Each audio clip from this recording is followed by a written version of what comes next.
Boom, what is up guys? It is Dan here, MTG Tavern, making some content finally back on the channel. So for the past year I've not really uploaded that much to the channel, I just haven't had time to edit, to be honest, and getting towards the end of last year I was thinking, you know what, I'm probably just never going to have a chance to edit videos like I used to. It's now my job to edit videos for several companies. I'm actually starting to set up as a freelance editor as well, and I just don't have time to edit videos anymore. So instead, getting towards the end of last year, I thought I would just set up some, I bought a stream deck so I can make some nice graphics on and just have gameplay and just make it so I can do a good deck tech. So I've pre-edited all videos. I've got like a template for all of my deck techs. And we can just play games and just get on with it. So that's hopefully what we're going to see for the first time today. I should be uploading more to the channel now that I finished one of my contracts. I have a bit more spare time. And this should be a lot easier for me to just upload content to YouTube without having to edit it. Editing can take hours and hours and hours, especially if you're going to do it well. And I just don't have that amount of time, unfortunately, in my life. So today we're going to start off with Izzet Living End, a version of Living End that I don't usually play. I usually play Cascade Living End, and I still firmly believe that overall, not in this current meta, but overall, Cascade Living End has always been a better deck. Now, there are windows where Blue-Red Living End isn't just the better Living End deck, it is a legitimately good deck in the format, but those windows are usually quite short. It's in specific metas when specific cards in the Blue-Red Living End deck are good, and it just so happens that Force of Negation is a card that I personally don't think ever should have been printed, but regardless of whether you think it should or should not have been printed, the fact of the matter is, it is a good card in the format right now. Probably the best non-creature spell, maybe with the exception of Lightning Bolt. I guess you could also argue Thoughtseize, but I think Force of Negation, the fact that it's just cost a ridiculous amount of money and is what it allows you to do in blue decks is just unprecedented in Modern. So for me, it is the best deck in the best card in the format.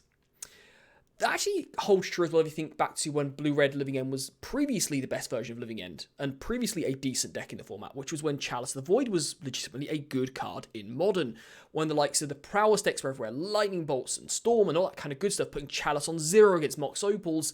That's when Chalice of the Void was previously like really good in the format, and ergo, Blue-Red Living End, which could play Chalice mainboard, was again, a legitimately good deck in the format, certainly the best version of Living End. Now, the meta will swing around again, and Blue-Red Living End will go away because it typically is not a good Living End deck. It's a lot less consistent, has a lot less power. But at the moment, interaction or value is king, and Blue-Red Living End hits both of those parameters, and it has that Living End as well, even though Living End isn't the actual, well, it is the win condition, but it's not the important part of the deck, in my opinion. I think the Force of Negation is. So I think this deck has a lot going for it right now.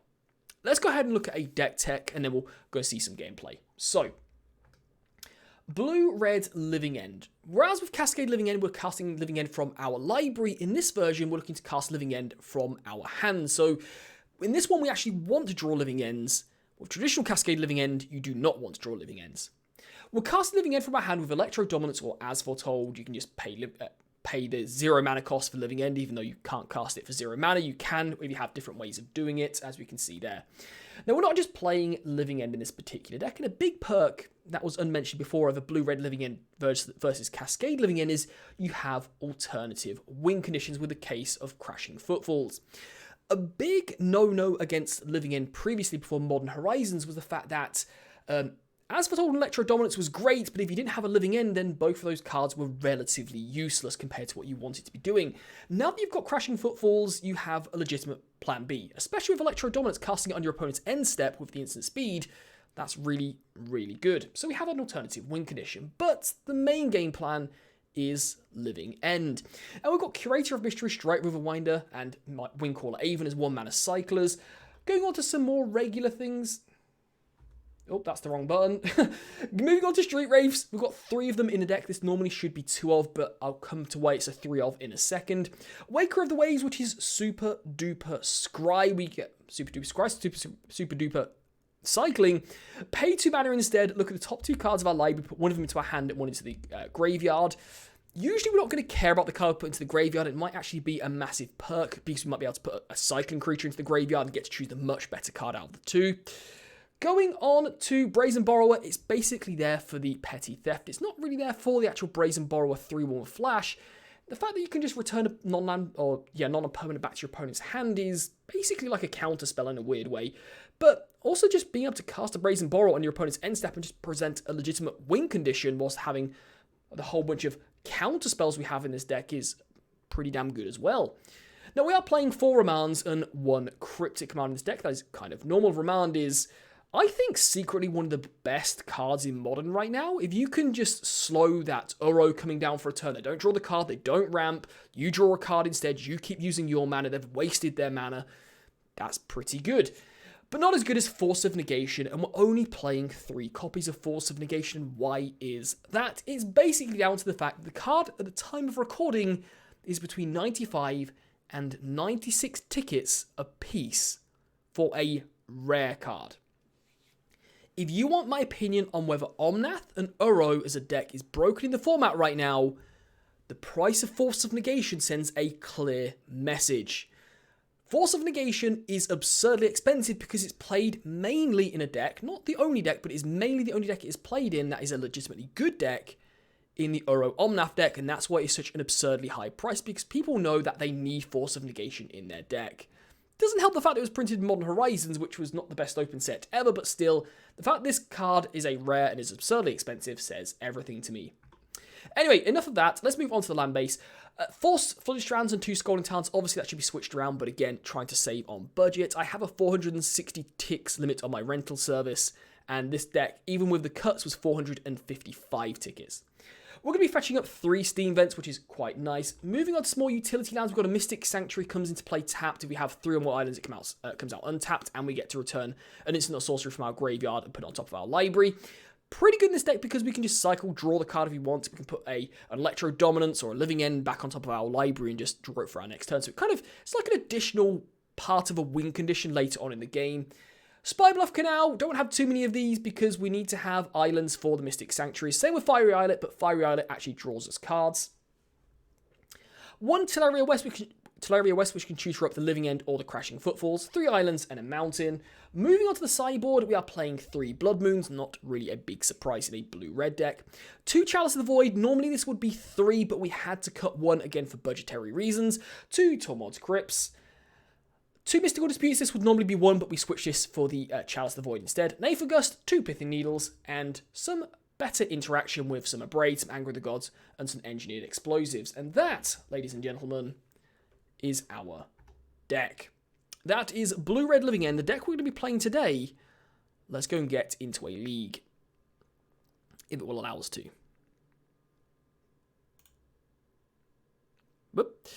So I'm not going to lie, I have played this deck a couple of times over the last day or two, and it's been going pretty well. I think the deck is pretty good. So far, I've seen, and I'm probably being biased in my opinions in this one because I'm actively looking for Force of Negation to be good, so maybe I'm just seeing this from a biased point of view, but I have been looking at, usually this deck does well when it's a matchup when Force of Negation is good. If you're playing against the likes of Death and Taxes, where Force of Negation has limited applications outside of turn 1 with Aether Vials. If you're playing against the likes of the Death Shadow kind of variants, where it can be pretty good, but Force of Negation isn't especially great in those particular matchups, it can be pretty bad. But in general, Force of Negation is a big part of this deck doing well, it feels like. So I'm hoping that we'll get to see today that we can see the deck winning without Force of Negation. Just to prove me wrong, the deck can just go ahead and win a lot without Force of Negation. Now, don't get me wrong, Living End is a big part of this deck as well.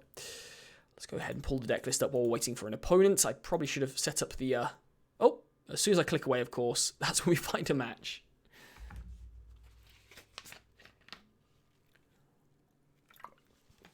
Okay.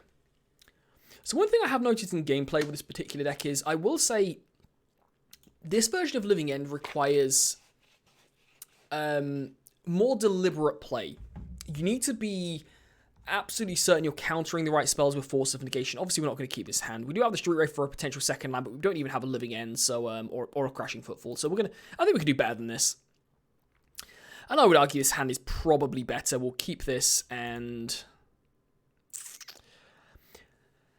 is it wrong to pitch Street Wraith here? Because I want to keep a potential blue card in hand for Force of Negation. I think the Street Wraith is the pitch here. I know it's a free card, but I'd rather have the double blue cards in hand for a potential Force of Negation, so I can cycle on one still anyway, so we're not really achieving much by having the Street Wraith in a hand, because we're going to cycle on one anyway with Strike Riverwinder. So yeah, we don't really gain anything by having Street Wraith in a hand over Strike Riverwinder, whereas we might get the option to discard the Strike Riverwinder or the Waker of the Waves to a Force of Negation. Opponent will get down to 5, so that could be Tron or maybe some kind of Neoform or a combo-y kind of deck. If it is that kind of deck, then Force of Negation is looking really good in our hand right now. Oh, no, looks like our opponent's on some kind of control-y kind of deck. Notably, Force of Negation is really good with Electro Dominance because you can do all this kind of stuff. We got the Scrybug. We got the Scrybug already. Let's play our land and pass. So yeah, Electro Dominance and Force of Negation are really good together. Our opponent not fetching there is a sign that they might not have had a second land. They do have a second land. What am I talking about? We'll cycle Short Ray first here because we might hit a Living End or something off the top or a Crashing Footfalls. We do. Wow. Now the big question is, do we go for it now? I think we can probably just cycle Waker of the Waves and set up for next turn instead. Yeah, let's do that. Maybe we can get a creature into the graveyard as well. Let's cycle Waker of the Waves. Our opponent is fetching now. Okay, I'm really concerned about this.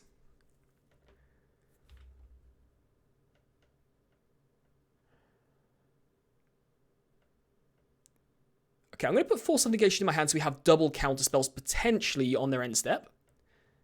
And there's a Remand as well. Perfect. Okay, we're going to sit back. We've got double Force of Negation, so we should be able to force this Living End through right now.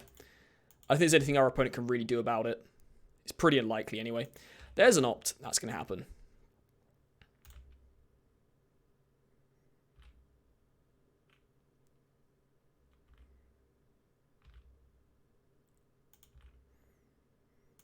Okay, so Electro Dominance ourselves. You should, I believe, always target yourself, just in case your opponent has some random spells that gives them hexproof. It doesn't usually happen in Modern, but cast Living End. Does our opponent have a counterspell? Fully expecting a counterspell right here. Okay, we're going to Force of Negation. We're going to pitch the Curator of Mysteries first, because we'd like to remand something back to their hand later if we possibly can. And we got the game. So again, a reminder, like, this is a Force of Negation deck. Living End just happens to be the win condition. I think this is the best version for Force of Negation to be at its absolute maximum, but yeah. Let's go to Sideboarding. Now, I think we're against Blue Moon here, or some kind of Blue Moon variant. That's what it looks like. So I'm going to bring in Mystical Disputes. We don't really want that. So we'll bring in Mystical Disputes to counter their counters. That's about all we know so far, though, so we can't really be that sure about anything. We could bring in Chalice to put Chalice on one, but I think them having Ops is fine. I think I really want to give up cards in my hand just to stop them using Ops. So I think we'll just bring in a couple of Mystical Disputes. I don't really see a reason to bring in anything else just yet. And I'm not really too sure what to cut here, to be honest. This is one slight issue I have with this deck as well. It's sometimes a little bit harder to cut cards because it's such a closed package. With normal Living End, because you have so many cyclers, it's not hard to cut a cycler or two. But, I mean, if we just go ahead and look at the actual creature base here, if we don't count the Brazen Borrower, which isn't a cycling creature, we have 12 cyclers. So if we cut, for example, 2 Street Wraiths, we're down to just 10 cyclers. So all of a sudden, Living End isn't really a win condition as such. Well, it is, but it's not as good. Oh, I guess actually that's a complete lie. We have 16. I'm completely lying to you. We have 16.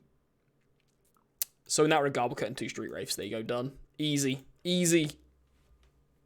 I'm completely lying to you there. Shows what I know.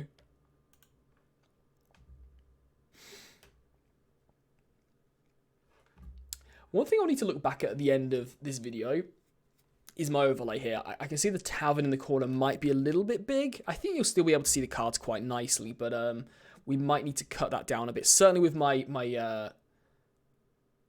camera at the top left-hand corner being quite big as well. Maybe we can make that a bit bigger. I need to make sure I don't have the stack. And I might, thinking about it, I might have had the stack over in my underneath my webcam as well last time. So I'll make sure I move that.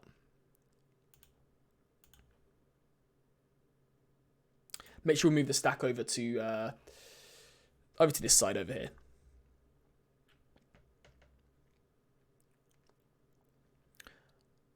I don't know what's going on with my opponent. They are taking their time.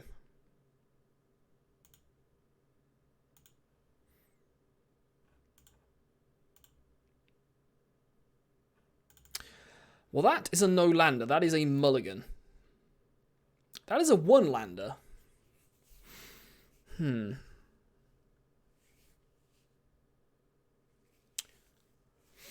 So, here's the thing. I'm going to try and play this a little bit like traditional Cascade Living End. What do we need to find for this hand to work? Realistically, we need to find a Living End and another land. But in reality, we also need to find an like interaction as well. So I think we do have so many one-mana cyclers, though. But the problem is, I'm pretty convinced we're against Blue Moon. In which case, I think I'm going to have to like fetch a basic island here, which means we're even further off casting Electro Dominance. So I might mulligan this hand, even though it's not that bad. I would probably keep this if we were on the play and we were a game down. It might be worth the risk, but I think we can... I don't know. We'll just go for it here, and I guess this is about as good as we're going to get. Let's keep this. This might be a get rid of Electro Dominance kind of hand, although Electro Dominance and Force of Negation are so good together. Actually, screw it. We're getting rid of Asphaltol. We're getting rid of this. We're going to try and get off a really quick Crashing Footfalls if we possibly can. We need to hit lands. We've got the Windcaller Raven as a one-mana cycle. We've got the Force of Negation to, well, literally force it through. The clue's in the name. Scrybug again. Thank you, MTGO.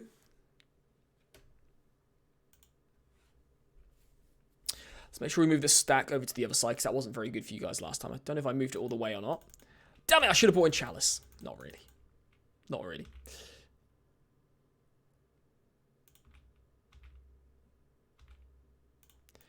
Okay, cycle. Mystical Dispute's not bad. That's not bad. We need to hit lands, though. We need a land, or at least a one-mana cycler here. Realistically. There is a land. Now you're talking my language. We get to set up Waker of the Waves here as well, which is quite nice.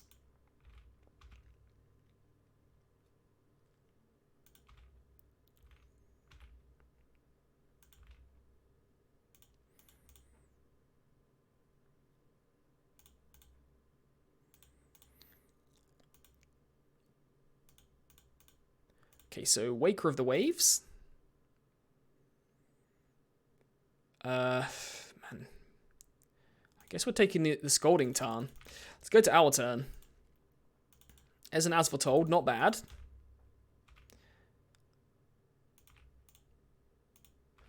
It's actually a really good draw, because now we get to pitch it to the Force of Negation if we want.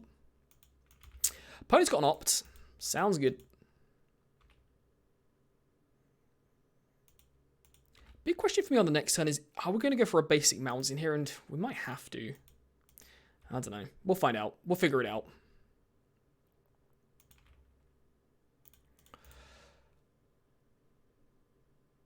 I guess if our opponent has a Through the Breach and Emrakul, then we're dead anyway, so whatever. Okay, so Electro Dominance ourselves.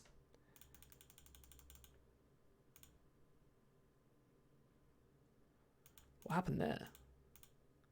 It's like a press done twice. Okay, Electro Dominance. Crashing Footfalls, cast this. Our opponent would probably be happy with the fact that it's Crashing Footfalls and not anything else. Wait for our opponent to... Wow, that was it? We didn't even get to use our Force of Negation or Mystical Dispute. Well, we took down match number 1. Electro Dominance is like this deck's version of Violent Outburst, I guess. But nice. Let's move on. Match number 2 coming up soon, hopefully. Excuse me, I've got an itchy nose. So yeah, 2-0 in the first match there. You can see again that the good power level this deck has. It has the right amount of interaction, which I like. I just think that, honestly, we saw again an example that Force of Negation is what gives you the protection to do stuff on your opponent's end step. I think this deck would be much, much worse if Electro Dominance wasn't in it, but I mean, that's goes without saying. Stuff with instant speed written on it rather than sorcery speed is usually pretty good. Right, while we're waiting for the next game, I'm just going to go and grab a drink.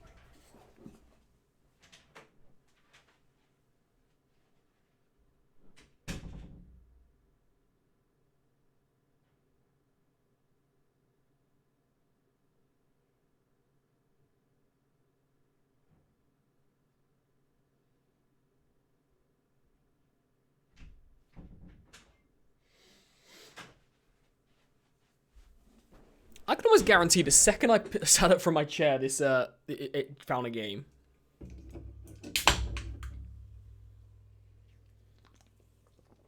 Right. What I have to do to make sure I do in this next one as well is make sure that the stack is on the right side. One thing I will say in the few games I have played with this, I don't like having so many lands that come out tapped. I know it's only 2, but this deck is only playing 19 lands. There has been times where I've had As Foretold in my hand and I get like a Teleria West off the top of my library. We have the other one that comes out tapped, the Mystic Sanctuary, and it's like, oh my god, if this was an untapped land, we win. So I really don't like that. I get having Teleria West. I don't know if the deck needs Mystic Sanctuary. It doesn't come up that often, so maybe I'm just wrong. I think we're just going to keep this hand. We've got some, we're hitting our land drops. We might even be able to keep the Teleria West for later on. We've got Interaction, got nice cyclers. This is, you're not going to be expecting much more than this, to be honest. Waterlog Grove, is this like Infect or something? This seems very infecty right now. There's another Electro Dominance. Electro Dominance is actually, it might not be bad in this particular matchup. If we can survive a turn or two, it might not be the worst. Because if you're able to Electro Dominance and like deal on your opponent's end step, deal 1 damage to one of their creatures, they have to use a pump spell on their own end step, so the combat's already gone. But we could be against like Bant Spirits, this could be humans for all we know, it could be anything.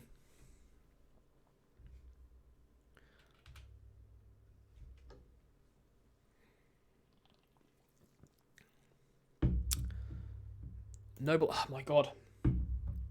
My life and soul for a, yeah, it's against Infect. Okay, cool. My life and soul for a Living End right now, please. A Living End right now, please. Plus a land, I guess, to actually cast Living End. I should have been more specific. Well, that is not a Living End. There's an As Foretold, so... okay. So I guess right now we're going to have to hold up stuff like Remand and stuff like that just to put stuff back into their hand. We could just be dead here, unfortunately. There's another case of, like... It's one of my biggest problems I've ever had with particularly modern, but like Eternal formats in general, like being on the play is such a massive advantage. I don't think there's really anything you can do about it. It's just the way it is. But I wish if there's one thing we could address in this particular game is being on the play, being such a massive advantage. So opponent's got 4 mana, so I cannot imagine a world where we don't die here. Spellskite. No, I don't mind that. That's fine.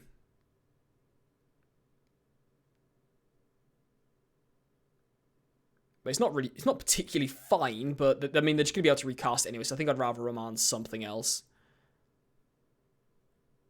Okay, so opponent's got double scale. Oh, wait, which dead? Wow, opponent's got like the nut draw, didn't they? I guess a nut draw will be a turn 2 kill, to be fair. So 7, 8, 9. Okay, we're not just dead, but we're as good as dead. Let's remand this back to their hand, so they have to counter it, cast it again, make sure the stack is on the right side.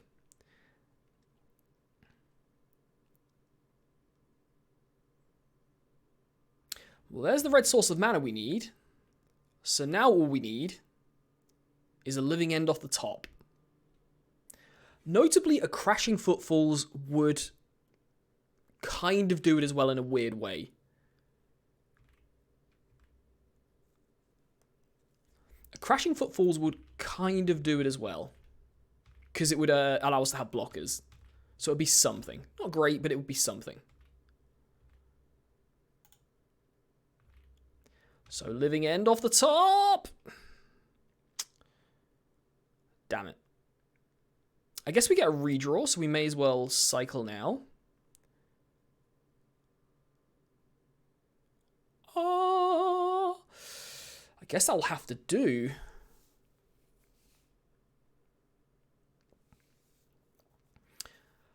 The question is, do we just do it now? I think we have to do it now just to get through all of their stuff. It's unfortunately maybe a turn too late. I don't know if you can really say it's a turn too late.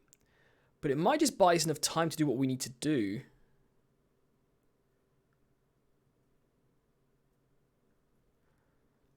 The problem is, if we wait until next time, we run the risk of running into Spell Pierce, and Pump Effect's not really going to matter too much. So let's go and get another land out of the deck. We'll go ahead and fetch up a Steam Vents. Say yes.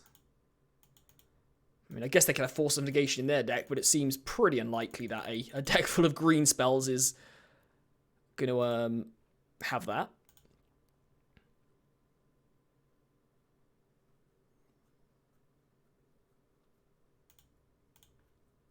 It's really annoying because, well, it's not really annoying as such, but we could have forced them to redirect 2 damage to the Spells guy here, but never mind. So this is pretty important now because we get to, like, our opponent has have a way of making this unblockable, which is possible. It is possible they could have that.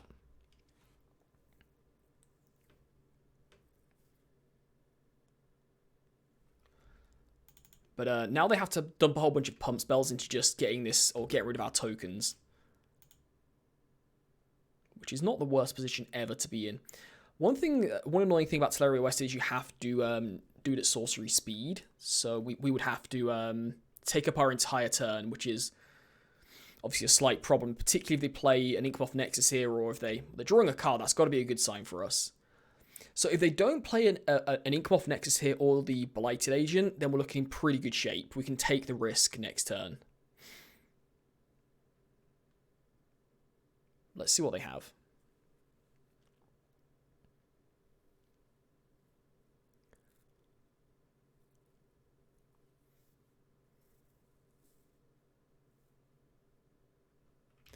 A Rancor's a pretty good start, I guess.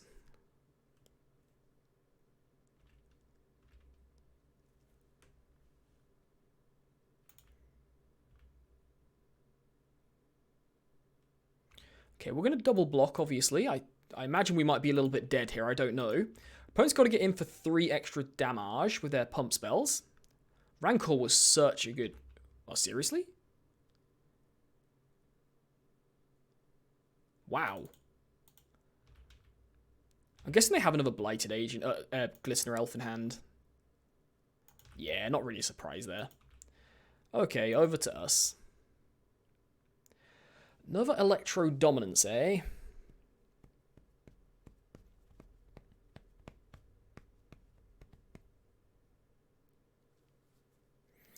So,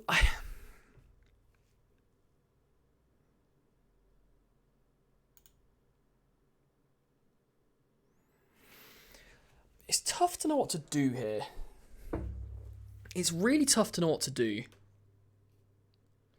We know our opponent has a Rancor in hand, so we are dead on board.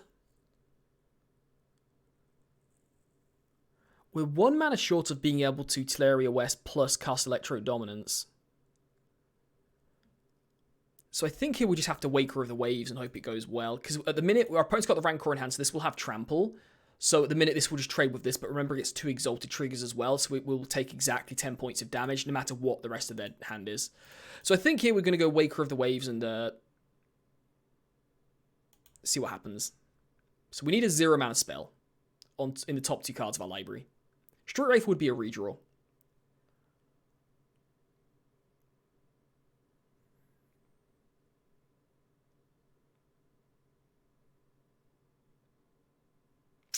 I think we're dead.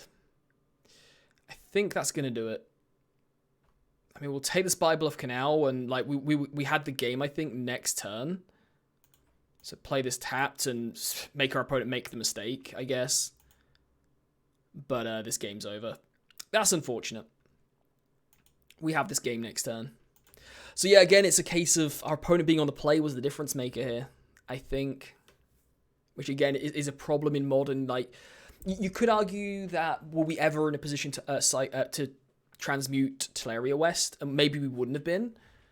But yeah, it's kind of unfortunate. But never mind. We'll just have to win the next 2 games. We do have Blood Moon we can bring in, a Braid, Anger of the Gods, Engineered Explode. I mean, we have a lot we can bring in.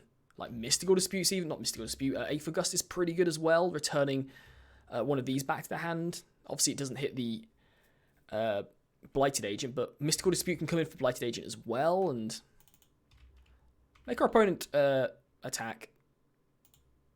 Okay, they got it. We're going to make them actually make the play. They've got to, we're not actually going to give them the game. So yeah, Blood Moons can probably come in. A Braids can probably come in. Anger of the Gods can come in, I think. Chalice is very good in this particular match. I mean, we have a lot. We might just have too much. If anything, we might just have too much. I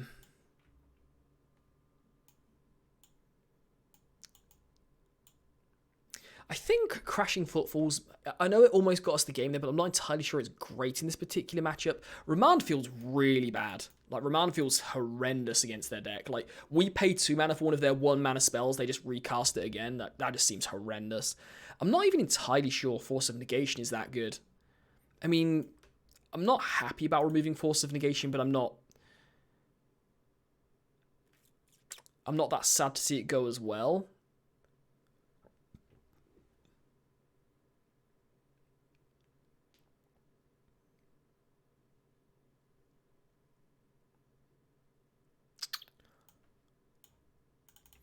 This is the big question. Do we get rid of Force of Negation or some of the Crashing Footfalls? I genuinely think it's Force... I guess Cryptic Command's actually worse than Force of Negation. Maybe it's just all of the counter spells, or is that just wrong? That just feels so wrong.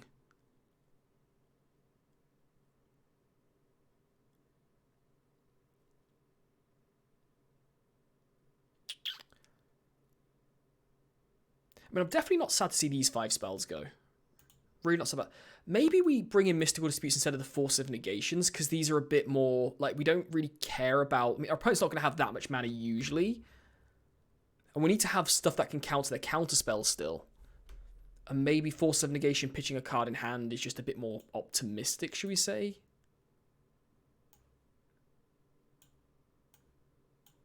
Maybe something like that. I don't care if I've got 61 cards. We're just going to run with that. This could be wrong. Tell me in the comments down below, guys, if this is wrong.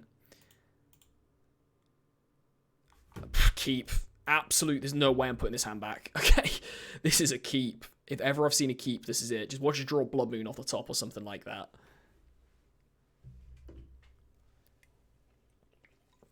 We have 0 sideboard cards. And yeah, I'm feeling pretty good about where we are.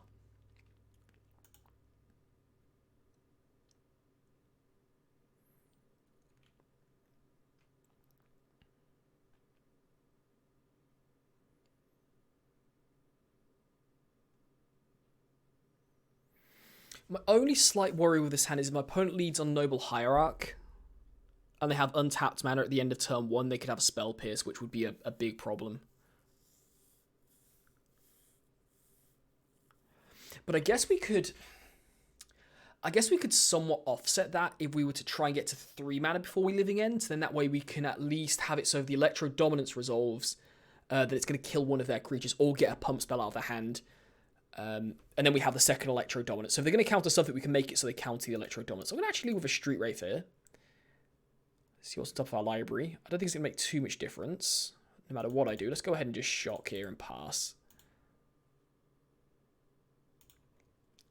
I don't know what I could have drawn there actually to make it worthwhile to me actually cycling Street Wraith there, but whatever. It's not going to matter, is it? We're against Infect. I mean, I know Infect can win with normal damage. It is possible. Yeah, Ask for Told's not bad. Windcaller Raven's cool. Really happy about the fact we get to cycle Waker of the Waves on end step here. Potentially. That's where our opponent's got on turn 2.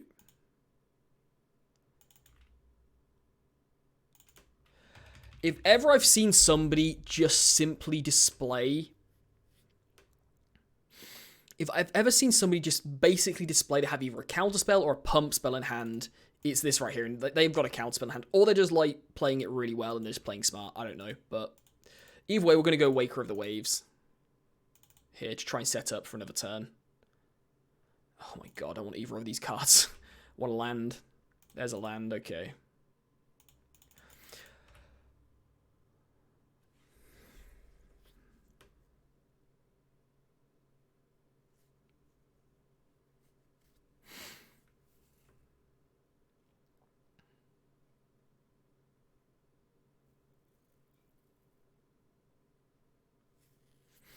So our opponent cast a pump spell. Say they have a land, play a pump spell. There's no pump spell they could possibly have that's going to make us just die. Have a second pump spell. I think I'm probably better off just going Electro Dominance here to target the Glistener Elf, and that way if they want to keep the Glistener Elf alive and counter living it, it's going to cost them 2 cards in hand, and they're going to have to pump on our turn.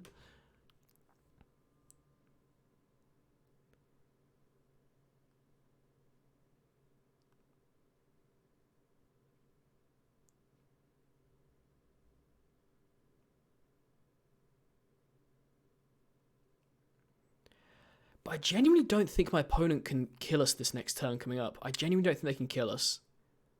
Or it's going to take some exact cards in hand.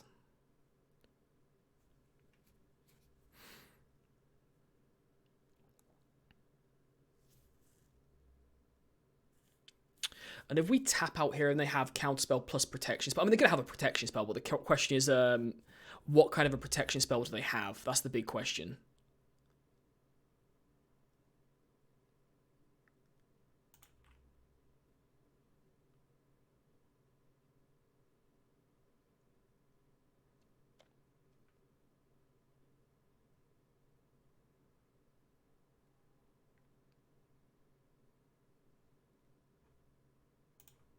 I'm just going to go for this here. This might be wrong. This might be wrong. I don't know. Wait, this is wrong. What the hell am I talking about? This is wrong. No, I shouldn't do this at all. I definitely should not do that, because if they give it hexproof, then we can't cast Living End anyway. So we're basically doing this. We're turning their Glister, like any kind of hexproof spell, into even more counter spells. That's just a terrible idea. Thank God I noticed that at the last second. Because this, like, you can't cast Living End with this until this resolves. Yeah, that's going to happen.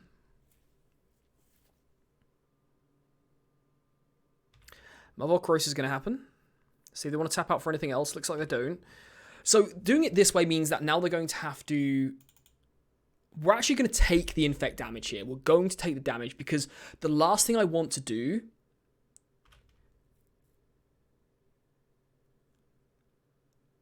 is just open up the, like... Open up everything for our opponent just to kill us. We can take 6 infect. We're not dead. That's the main thing in this particular matchup. Okay, so now we're just going to go ahead and do this on our end step. We're going to target ourselves again. And we're going to make our opponent use a counter spell. But now the Electro Dominance in our hand, yes, it's not going to cast a Living End. But the important thing is, it's going to try and kill the Glistener Elf. If they happen to have... So here's the Spell Pierce. We know they have the Spell Pierce. That's fine. Now the important thing is we can untap with Electro Dominance as a removal spell. Oh my god, we have Blood Moon. Oh my god. Oh, Blood Moon is so huge here.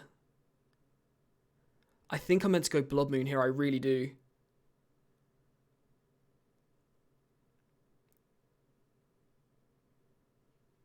If I go Blood Moon, then they need to have basic Forest, or they need to have mutagenic growths in hand to actually kill us next turn. It would have to be 2 mutagenic growths or a basic forest. I think I'm going Blood Moon here, just to turn all this off. And then we have... what if we go Blood Moon and they have Spellskite as the card they draw off, or they play a Spellskite next turn?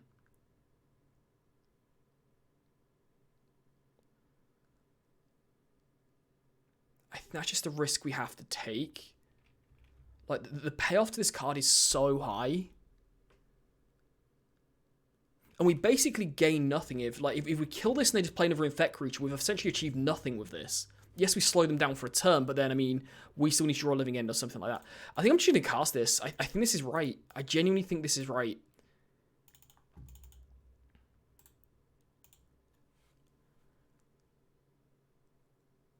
I mean, this can go wrong, but I think this is the play that has the most potential. I really think this is the hand that has the most potential. And one of the cards that makes this wrong is if they have Mutagenic Growth, but a Mutagenic Growth counts as an Electro Dominance anyway, so I think this has the much higher potential. Okay. Wow, that draw. Wow, that draw. Wow. That is a good draw. Okay.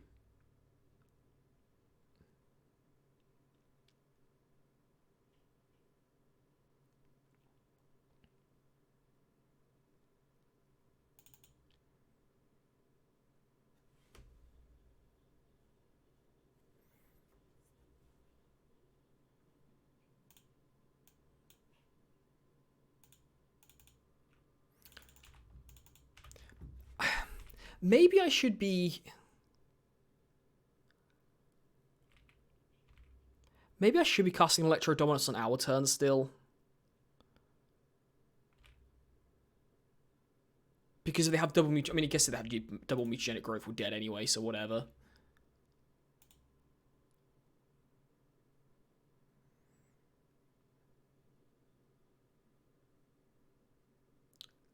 Blood Moon's feeling really good right now.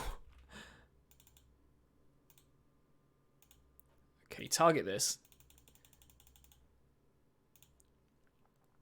Okay, we killed it. Cycle this. Now I'm feeling really good about where we are, because we can just... oh my god! Crap, I don't want to give them the Glistener Elf back, but I doubt they can give it unblockable. I highly doubt they can make it unblockable. Let's cast the As Foretold. Let's see what's in our graveyard. Waker of the Ways, Curator of Mysteries.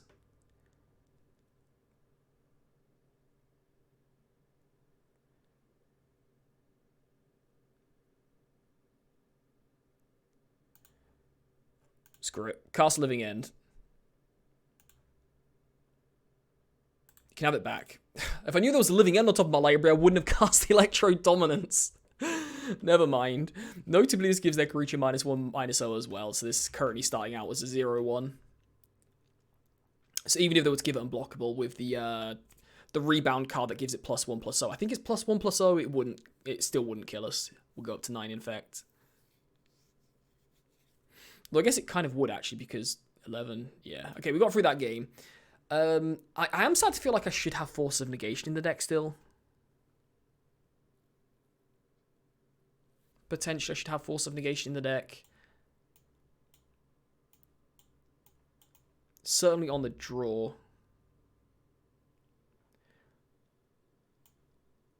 I might cut an As Foretold. Playing As Foretold feels so risky in this particular matchup. Tapping out the sorcery speed for 3 mana, unless you've got the board clear, As Foretold feels so bad. Now, a problem isn't casting As Foretold when the board's clear. That's a given. Like, you know, that's going to be pretty good for us. Is getting to the point where we can cast As Foretold with the board clear. So I think I want to cut one of these. I'm a little bit concerned about the lack of blue cards in our deck now, though. How many do we have? That's 20 if you don't count the Force of Negations. I suppose that's probably enough. Considering we have plenty of other good interaction as well. Guess we just trim the Street Wraiths now. Okay, that'll do. So we've got a win on the draw here as well. That doesn't feel good. This hand is probably a no-go. We have nothing with this hand. We have absolutely nothing. Oh, we're keeping this one. This hand, oh my god, I would love this hand on the play. Get rid of As Foretold again. Not a good card. This hand is really good. This hand is really, really good. The only problem with this hand is we want to get, like, double Basic Island for our Blood Moon, but we need double red for Anger of the Gods. Okay, fine.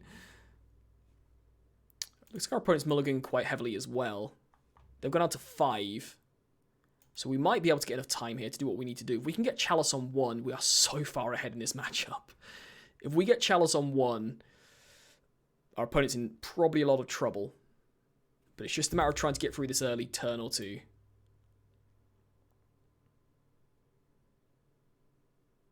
Glister Elf's not the best start ever. For them, it's great, but it's not good for us.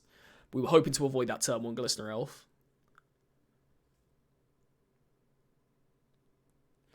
Spy Bluff can out. I'm actually going to play this on turn 1 here, just because I don't want to fetch just yet. We've got nothing to cycle, so that's fine. So now we can get through the problem we had.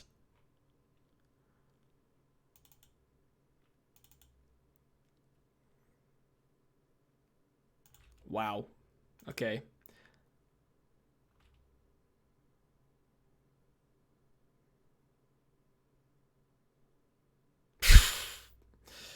Wow. Okay, so our opponent had to get a nut draw on 5 to beat us. So fair enough. We lose. I mean, there's nothing you can do about it. Like, there's no way you can put this hand back. There's no way you put this hand back, is there? Like, with Chalice of the Void, with Anger of the Gods, like, you can't play around your opponent having turn 2 nut draw on 5. You can't play around that. I think, like, if we get to untap with this current hand, we win. We win. And again, it's going to sound like I'm being, like, going back to what I said earlier. But again, this is a problem in Modern. Modern more than any other format, but it happens in other formats as well, where, especially Eternal formats, where being on the play is a massive advantage. If we are on the play with this hand, we play Chalice on 1, on turn 1, with us on the play, this doesn't happen. And that's what I mean about Modern. The fact in Modern that you being on the draw is that much of a disadvantage is a problem in the format, I think. Don't get me wrong, there's bigger problems, and I don't think there's anything you can do about it. But it just goes to show again that Modern is a format when your opponent can do this, and this is not the only deck that does it, and if they were on the draw, they would have lost. That says a lot to me. But anyway, good game opponent. You know, it's not sound too salty about that. It is something that I've observed so many times on Twitter, so many times on my streams, that being on the play is a massive advantage. And it just goes to show it right there that in games 1 and 3, more game 3 than game 1, I think you could make an argument in game 1 that we might not have won that still because we might not have had a chance to transmute the Teleria West. But certainly in game 3 there, I'm pretty confident we win that game on the draw. On the play, sorry. We're going to keep this hand. We have a Force of Negation of Remand here. We don't really have a lot of cycling going on. Actually, I kind of regret keeping this hand already. Shit. Okay. I was too busy talking. I didn't think about what I was keeping.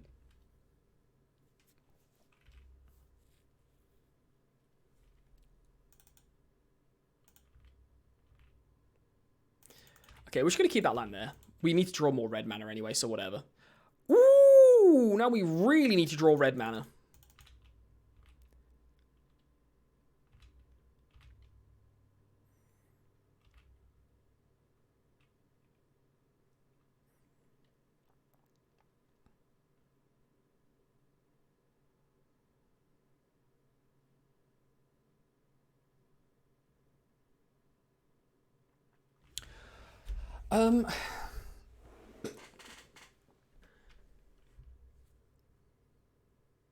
What deck is this?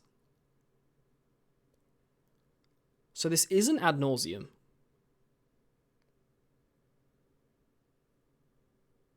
At least I don't think it's Ad Nauseam. Is it? We're going to remand this. Is it? Is it some? No, it's not even Oops All Spells or something like that. What is it? Let's remand this back to the hand. Is it Ad Nauseam? It could be Ad Nauseam, I guess. There's the last land we need. That's a good start. I'd like to draw a blue spell off the top, please, or a blue spell. We'll cycle this as well, just so we can see if we can get another. Ugh. Okay, fine, whatever.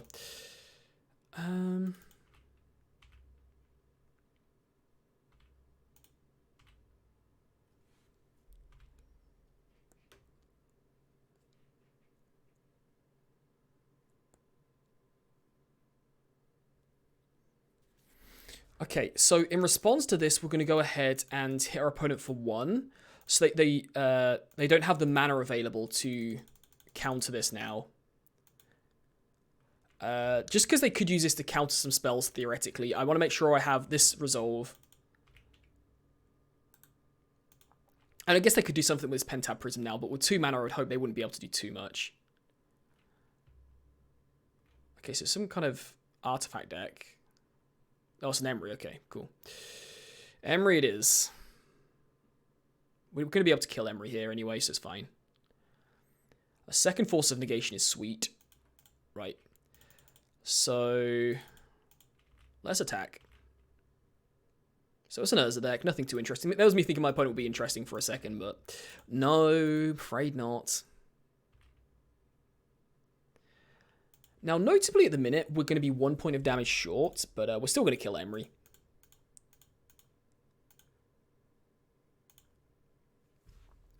Kill Emery, hit Emery for 2.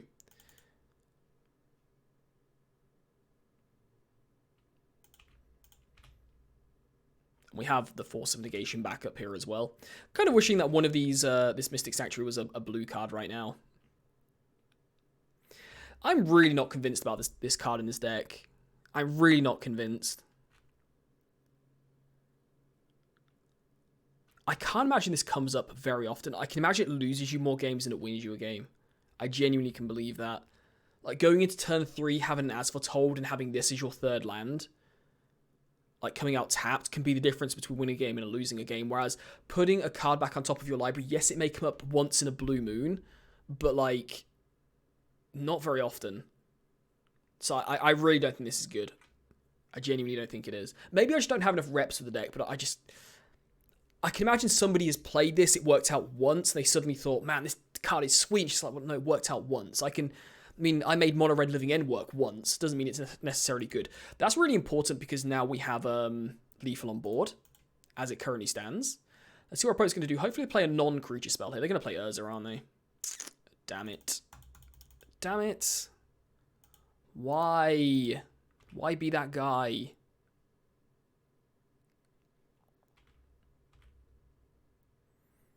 Wouldn't mind finding a non-creature spell off the top, please. Oh, sorry, I meant a blue spell, so actually I'm pretty happy with that. Okay, let's go ahead and attack.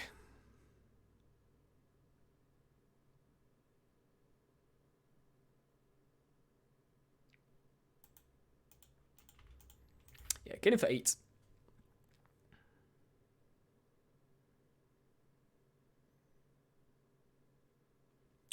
Our opponent is a confident person. I don't know if that's good or bad for us. I am... No. I am not cycling that, and I'm not going to play Mystic Sanctuary either. Although I probably should have done thinking about it, but it's probably not going to matter. So opponent's got 4, 5, 6 mana to play with. Another Urza? Wow, dude. Wow. Okay.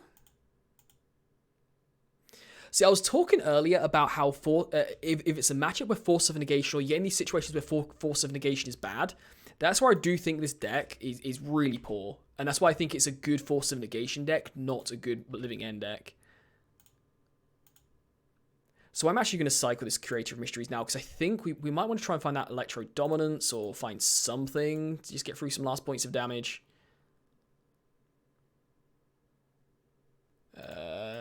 Yeah, let's cycle that as well.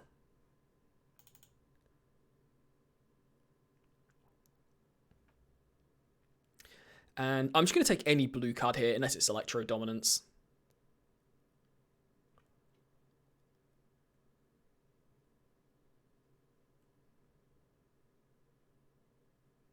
Did I go too far? Did I do something bad?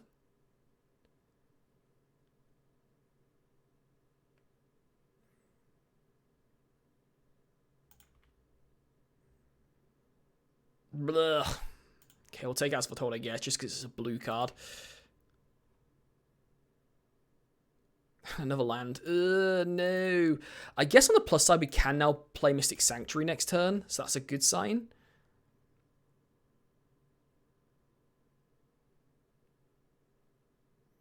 I mean, we have to attack here. There's no way we can't attack.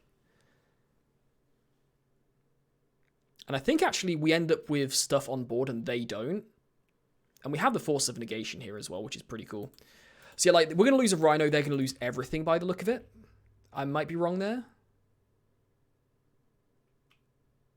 Oh, no, they're going to keep a Construct. They will keep a Construct here.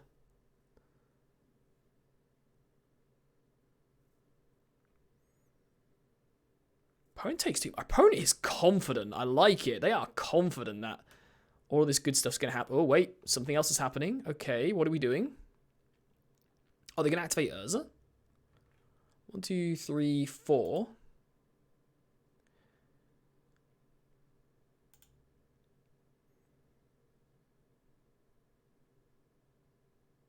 I think they're going to cast the instant to go and search for something. And obviously, we will Force of Negation that. Turn off these auto yields. That ain't happening. Not liking that one bit.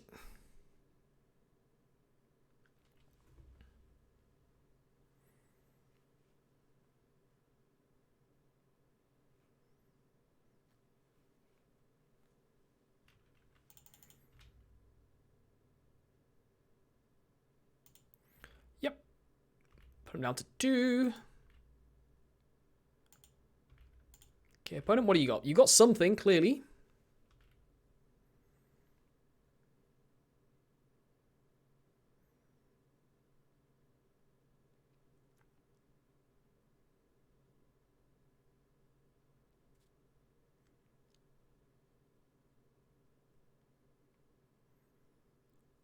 Why don't you want to shock? That's not fair. If our opponent's plan is to go ahead and tutor up the card they need during this turn, that is reckless play in my opinion. Okay, let's say no to this. Because now we also have double Force of Negation upon our own turn now. Okay, so Mystic Sanctuary. Trigger, get back the Electro Dominance, put on top of our library. Say yes. Okay, so we'll go to attack. So our opponent presumably is going to tap all of their mana to do what we said. To go and get an Ensnaring Bridge. Which is not going to resolve.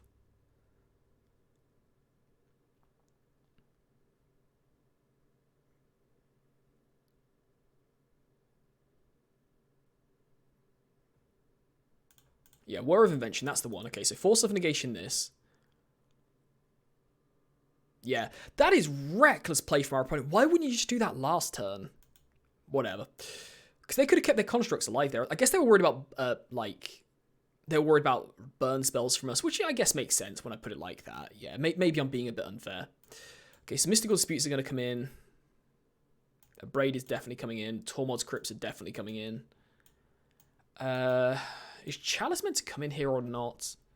It probably should do. I think Pithy Needle...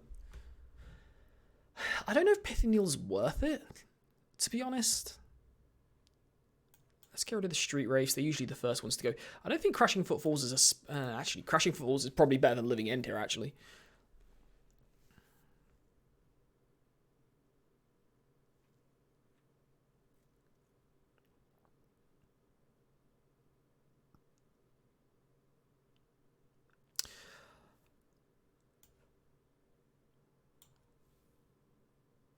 I'm going to take an Owl's Foretold out and 1 Living End.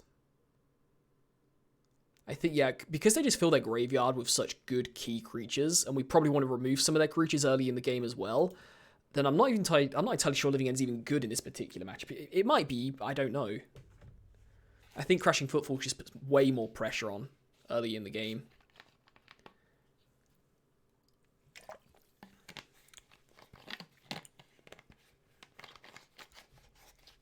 I wonder if I should bring Engineered Explosives. I think they just have such different CMCs that we could put like Engineered Explosives on 2, for example, and or even 3, and they could just play a whole bunch of 0 drops. They could, they could just play so much it just wouldn't be worth it. Maybe Chalice of the Void on 0 is worth it. I don't know. We've got a game to play, so if we lose this one, we've got another game. So we'll take a look. Tormod's Crypt, as foretold, Living End.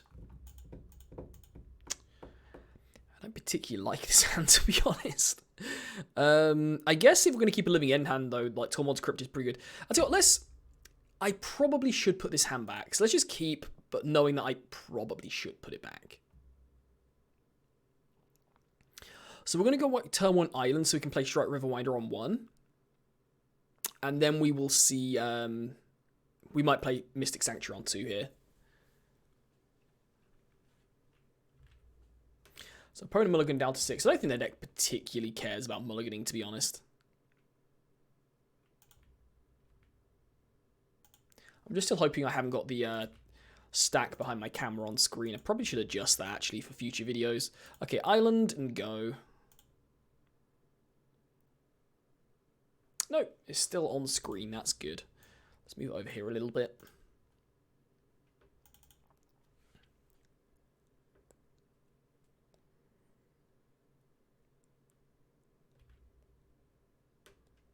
Looks like our opponent's maybe a little bit worried about a Blood Moon.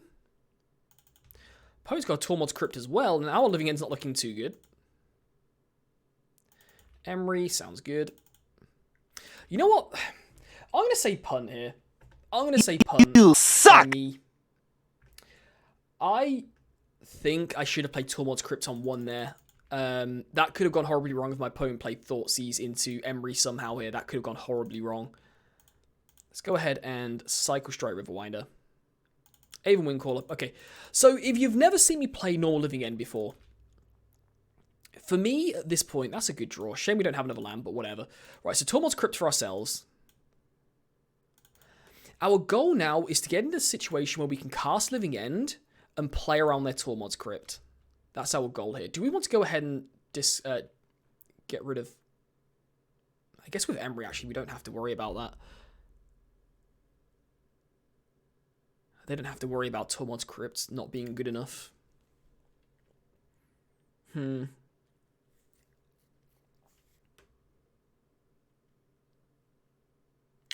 This is really awkward.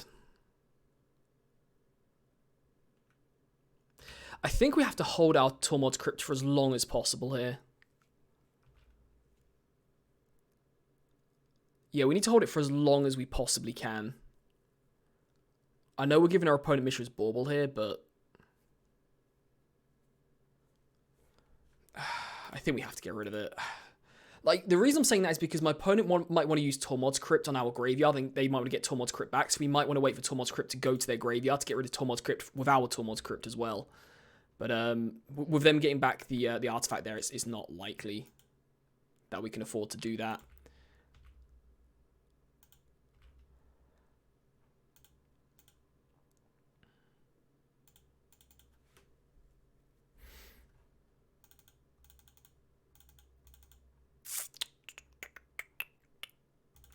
Okay, let's just wait. We hit the land drop. Good, good, good. That's really good for us. Question is here, do we go for the As Foretold? And I think we do. I do think we go for As Foretold here. If they have a counterspell, so be it. We have the backup As Foretold, so I think it's worth the risk here while my opponent's graveyard at the minute is empty, and if they're just going to exile our graveyard or Tormod's Crypt and get it back, we can kind of deal with that. It's okay. We'd like to hit a land drop off the top. Kind of hoping my opponent does something else here other than use Tormod's Crypt, though. That would be kind of good for us.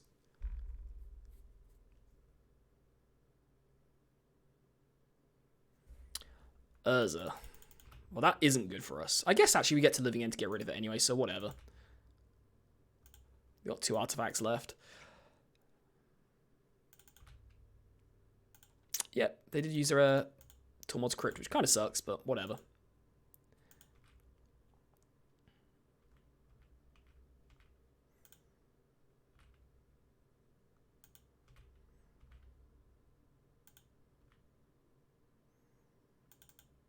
So yeah, we'd like to hit an untapped land here, please. Untapped land, that's all we've ever wanted.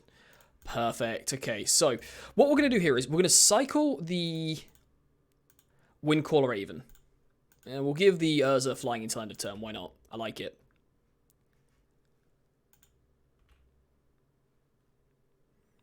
Another land. Well, we probably don't want any more lands. Right, now we're going to go ahead and cast Living End with the As Foretold. Now, our plan here is our opponent might have a counterspell in hand to counter the Living End, okay? Now, the reason we're not cycling the Strike Riverwinder is because at the minute we're guaranteed a 4-3. Okay, so our opponent's getting rid of the Tormod's Crypt now. Fine. That's absolutely fine. That's gone. Living End still on the stack, we're going to cycle the Strike Riverwinder. That's going to the graveyard, so now we can get that back. We hit another land, not really what we want, but we have the Mystical Dispute now as well, which is really good. So if our opponent has a counterspell as their last card, that's fine. Opponent's now got 1 card in hand plus their draw step, so...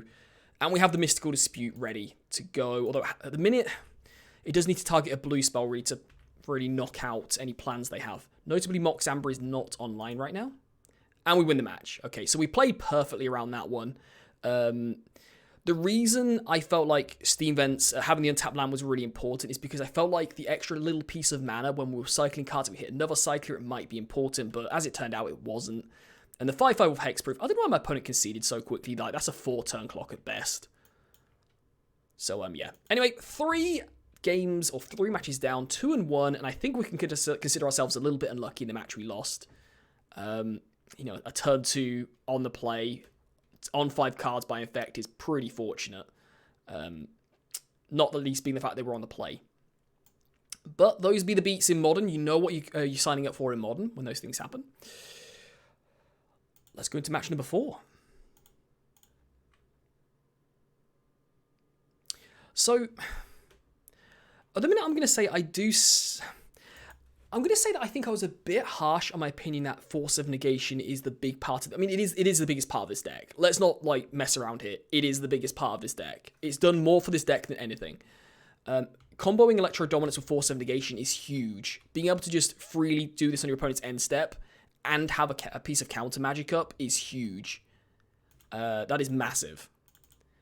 But I think I've been a bit harsh in the fact that it's not all about Force of Negation, but I do think Force of Negation really pushes deck up a bit further. We're going to mulligan this hand.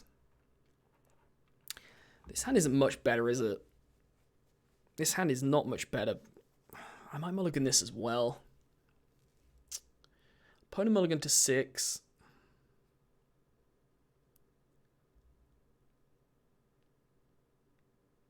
We have double cyclers, so all we need to do now is really draw a Living End plus a land, although it has to be a red source of mana or 2 lands that aren't red sources of mana.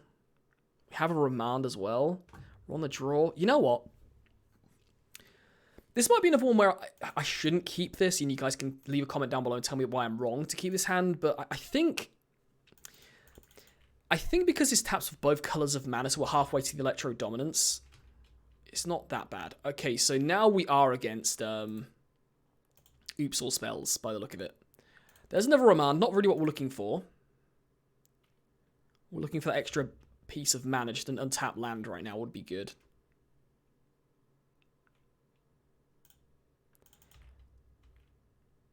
Okay, let's cycle. There's a land. So we have... ooh, that's perfect.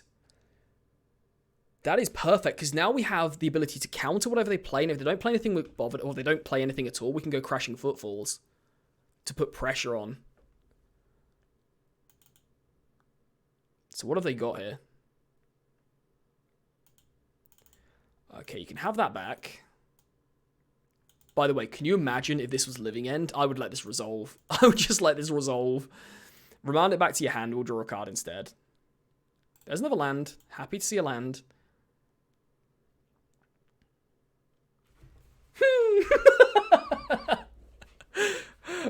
Oh my god!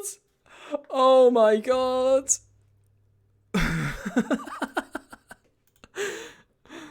Okay, your a turn opponent. I need to check what the Oops All Spells deck looks like, so let's go and have a look. I'll pull it up on screen and then we'll take a look in a second.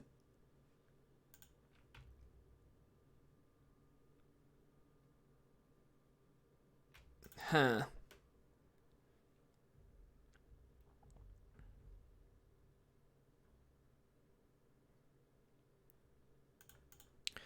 Do we remand this? One second, I need to take a look at the Oops All Spells deck. That's a really good find for them.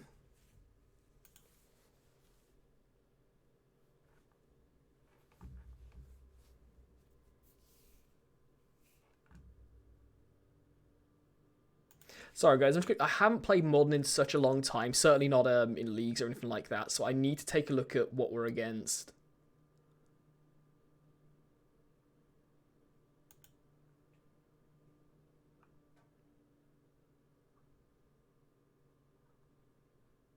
But I will say, if you play a deck like this, you must get bored so quickly, because every single game is the same pretty much, with very, very slight differences. Here we go, here's Oops All Spells. This is like one of the more recent lists.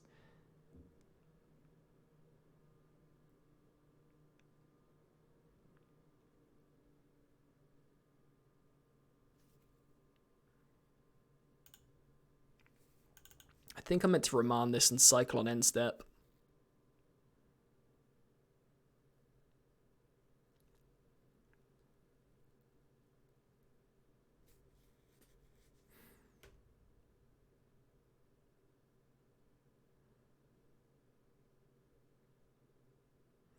That's such an awkward time for them to cast that as well.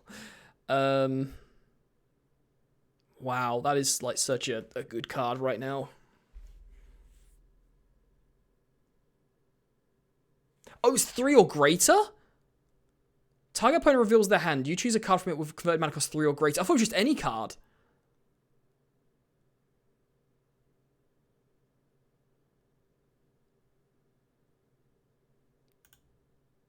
I'm just going to cycle this because I don't care about them taking the As Foretold. I'm going to cycle... You know what? Just because we might hit a Force of Negation. Nah, fuck it. Here you go. Yeah, I'll cycle this.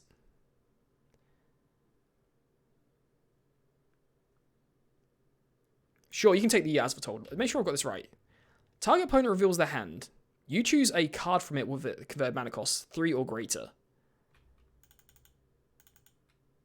You got it. Okay. You got it.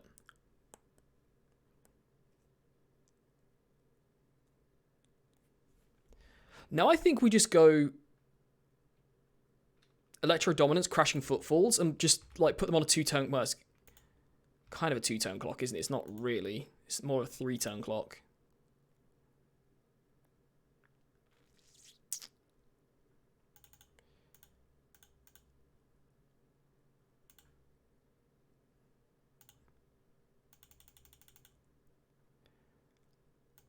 Sure, let's do it. I should be targeting myself. Oh, wait, can we just get back a...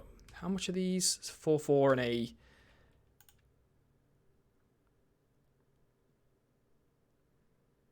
Yeah, I probably just should cast Crashing Footfalls here. Just because we might draw another Electro Dominance to get out of this situation. There's a Street Wraith. That's kind of annoying it wasn't the next card up, because that would have been definitely a living end last turn instead. It would have been 2-turn clock instead. There's another land. Not really what we want again. It's kind of frustrating, actually, but okay. Let us attack. Get in for 8. So we're remanding the next spell they play, which will probably be the Spy, which is going to mean they're going to have 1 turn to do something. And we have, like, a plethora of draws. Well, we're not countering that, that's for sure. You can, like, activate that as much as you like.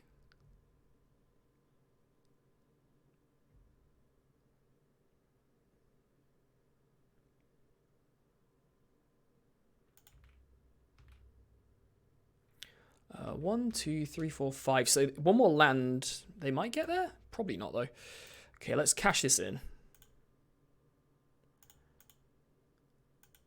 I don't think there's any way they can do anything at instant speed, so whatever. You can have flying until end of turn. Man, we're drawing a lot of lands.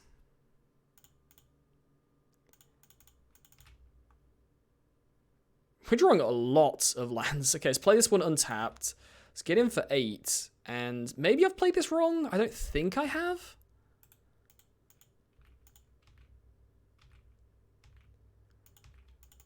Over to your opponent. This is going to suck if we end up losing this game this turn.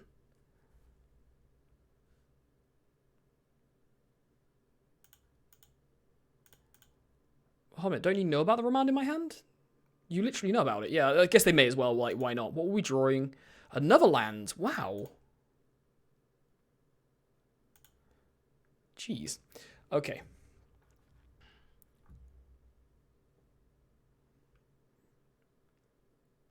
I genuinely don't know what to bring in here. I guess a Braid is as good as land destruction in this particular game.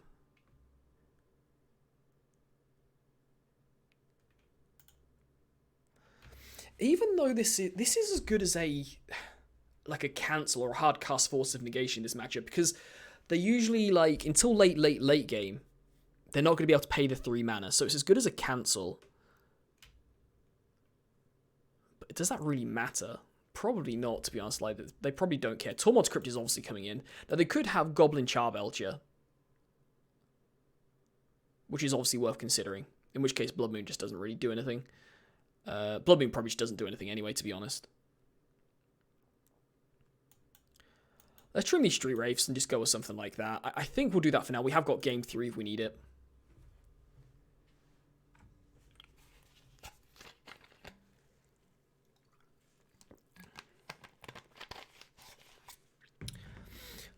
Well, Force of Negation is very nice, but we do also need lands and ways to cast Crashing Footfalls.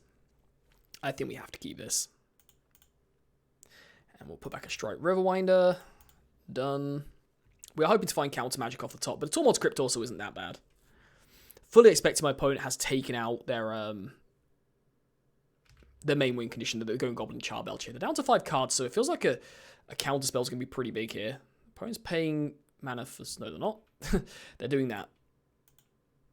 I imagine that happens a lot with this deck, actually. You kind of accidentally click the spell and forget to play the land. Okay, let's do this, and I guess we'll... Whatever, we'll play Tormod's Crypt. If my opponent has a removal spell for Tormod's Crypt, I probably don't care, to be honest. If it's going to be a card out of their hand, then it's probably good for us. And I probably could have waited to turn on this, but they might have, like, Duress or something like that to play. Okay, so now a Braid is looking really good if we can draw it.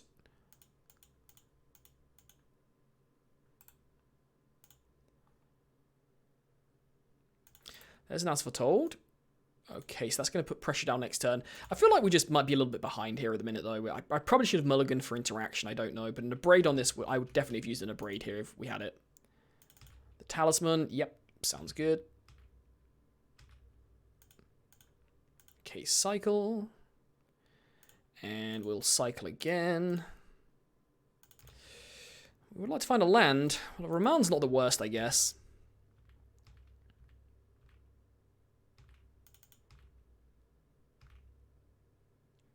Fully expecting my opponent to have Goblin Charbelcher plus a Veil of Summer here.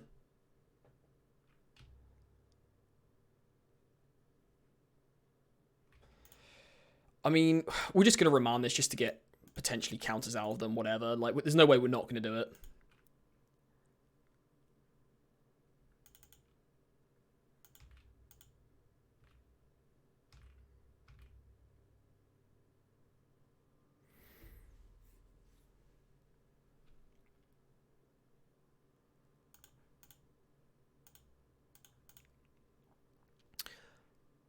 Let's do this. Go and get a land. We'll play As Foretold. Cast the Crashing Footfalls. And yeah, we'll see what happens. Like, we can't stop the spell from happening anymore, so we may as well just hope that it goes well. We drew the land for the As Foretold, so I'm happy enough for that. I think we're in a position now where we can't really complain if we lose. This just didn't really go well. Wow. Really? People are conceding so quickly to these Rhino tokens. It's pretty laughable, actually. Like, this is, like, it's good. Like, that's a clock, but it's not that much of a clock. I guess it's the Tormod's Crypt they're really conceding to, though. But 3 and 1 could have been 4 and 1. Let's see if we can make it 4 and actual 1. I guess, sorry, it could be 4 and 0. But let's see if we can make it actual 4 and 1 for the last match. First set of matches, first league in 2021. Overall, it's gone well. I do think people have been conceding really quickly to this deck. Like, they're behind on board, and they just quit. I guess I have games like that as well. I think, like, I'm just so far behind. What's the point of even playing out? So I can't really bemoan it to other people. But that was a game where actually Force of Negation didn't really do anything. But I do think that is probably a game where, well, that particular matchup, Remand, in a weird way, is probably better than Force of Negation, because every single time you remand them, you're also time walking them, essentially. Sometimes even more than that, because you can take away some of those charge counters they have on the Pentad Prison. But definitely a case there where Force of Negation, you know, it wasn't the reason we won that game.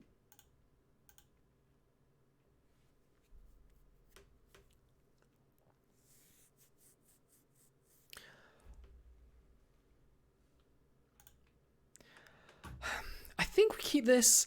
I haven't seen a hand like this so far where we have none of the pieces, but we have lands, we have counter spells, we've got interaction. So I think like this is just a nice setup. It's not like explosive, it's not doing anything particular other than being interactive. So I think I'm quite happy with that. I mean, I could be wrong here. Maybe you meant to mulligan to at least one of the 2 pieces, but I think you could mulligan so much worse than this. Mystic Sanctuary, so we're probably against an Oro deck. Fun times. Another land, not particularly what we want. Let's lead on the Flooded Strand for now. Now, the reason I'm going to lead on Flooded Strand is obviously I want to cycle on end step, but I want to use this Scalding Tarn to have the option to go and get the Mystic Sanctuary later on, because we have 3 islands ready for the Mystic Sanctuary, but also with this one we have the option of going and getting the basic mountain if we really want to. We probably don't want to, but whatever. Well, that's kind of annoying. Okay, let's fetch.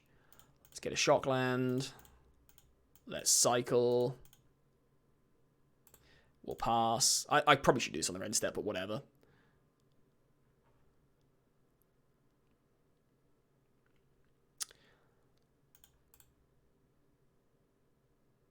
Okay, at least we're drawing cyclers, I guess.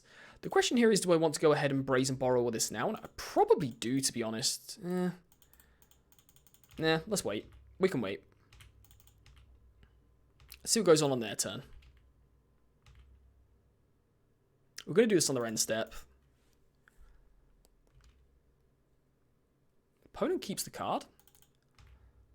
Okay.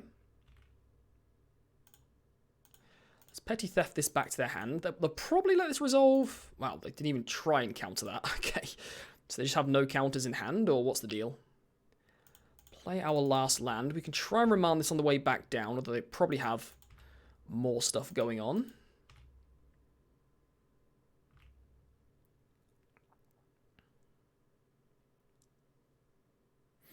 Question has to be, though, do we even want to counter it on the way back down? Or do we want to get Brazen Borrower on the field to, like, put an actual clock out there?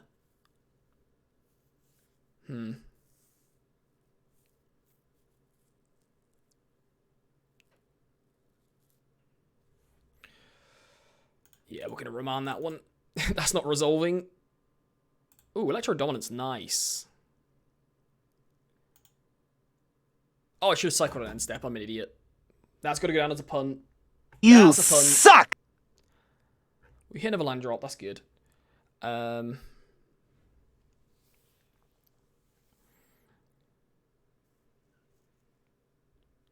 I'm just going to keep holding back on this Scalding Tarn for now. Let's just go ahead and play the Mountain out and pass. Now we can Cryptic Command something back to their hand next time.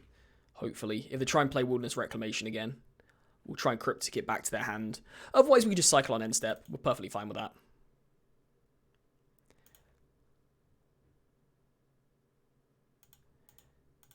Yeah, let's counter draw. At least make them work for it. Oh, we drew Force of Negation as well. That's really good. So we just need to draw a Living End or a Crashing Footfalls to put some pressure out there. That'll be kind of nice. We'll cycle this now. We'll cycle that now.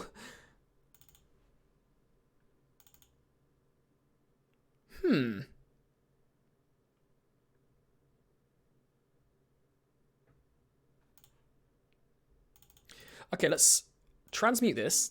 Go and get the Living End.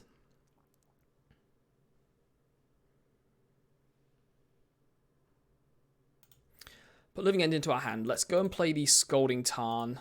We'll fetch now. We'll go and get the Mystic Sanctuary. Make sure I actually get the text correct on this one. When it enters the battlefield, unless you control 3 or more. Is it 3 or more other lands? It doesn't look like it matters. Yeah. 3 or more other islands.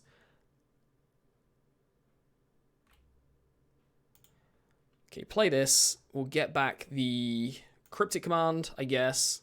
Maybe Remand would have been better, I don't know.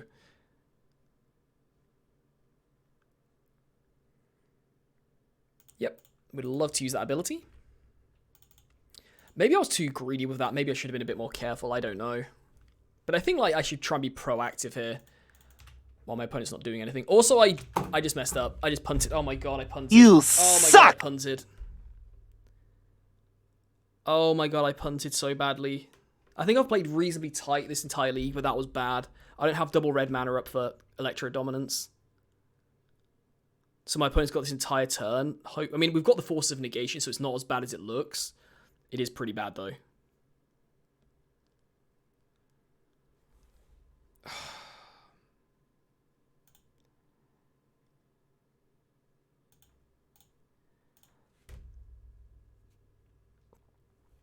Hopefully my opponent overthinks this and they think they have to interact with this, or they should hold up interaction for it. Okay, that's going to resolve. Oh my god, I can't believe I did that. Like, that Cryptic Command wasn't that important. It just wasn't that important at all. Just keep cycling. Yeah, the Cryptic Command was not that important at all. By any stretch of the imagination, that was not important. And now the land's coming out tapped. Oh my god. Okay.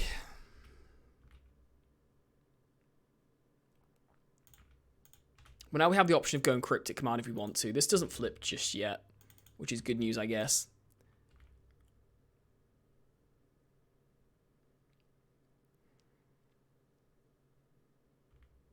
Opponent puts a land into the graveyard. If my opponent doesn't do anything here, I think I'm just going to cast Brazen Borrower on end step. The reason being is because I think we need to hold Cryptic plus a Living End right now. I can't believe how much I messed that up. I'm going to cast this now. If my opponent counters it, I might go for the Electro Dominance. I don't know yet. There's another Electro Dominance. That's pretty big, actually. That's pretty huge. Because that might put our opponent in a really weird position now.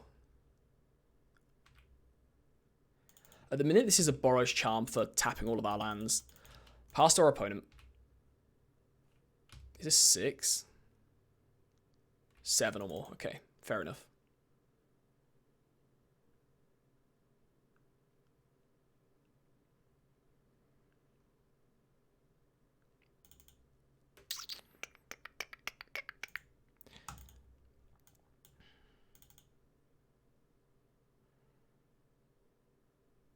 I might just have to let this resolve. I'm going to let it resolve. You can have... We can definitely have Wrenn and 6, that's for sure.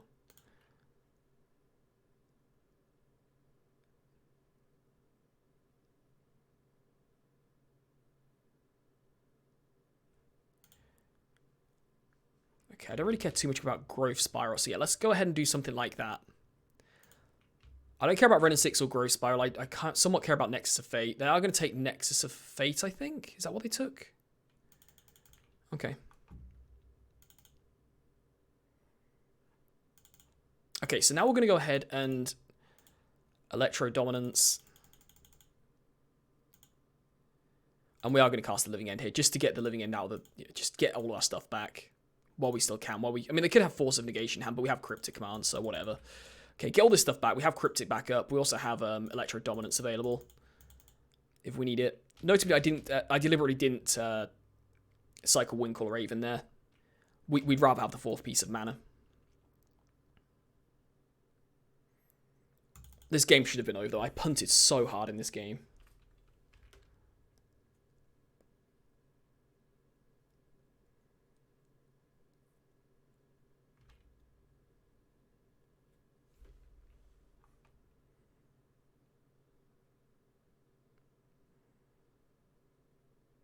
So if we get in for just 1 attack, then we probably win. And Oro's probably not going to save them either.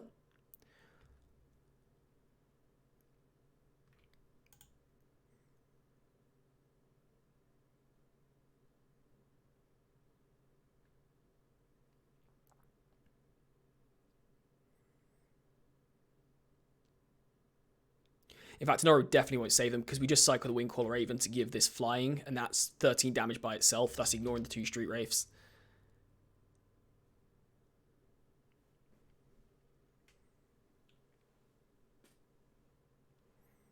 And we will, if they do go Oro here, we will counter it. Or will we? Actually, I don't think we do counter this. Because if my opponent has Cryptic Command next turn, we don't achieve anything. So yeah, like we have to let this resolve. Like, I would like to counter this, but my opponent probably doesn't care if this resolves, to be honest, because they have Cryptic Command mana up.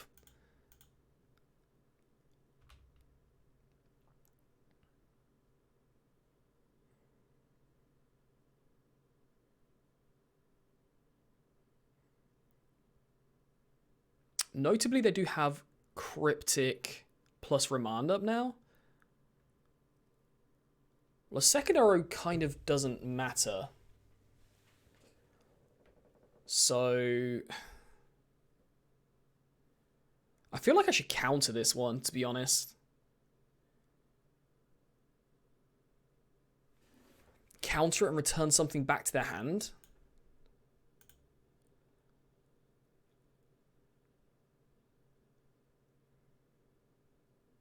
Counter draw.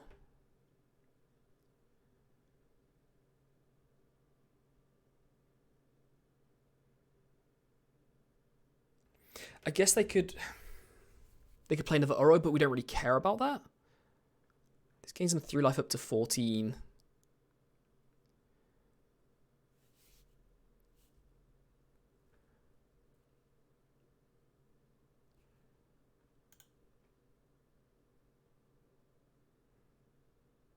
Okay, counter this. We'll return the...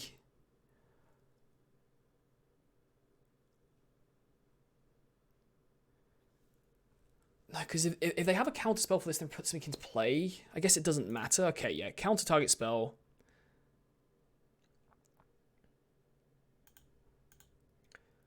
And we'll return the... I guess it doesn't really matter, but whatever. The steam vents back to their hand.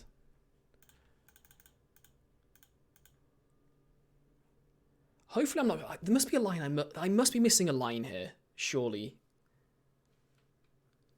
I must be missing a line here. Because I don't really care too much if this resolves, to be honest.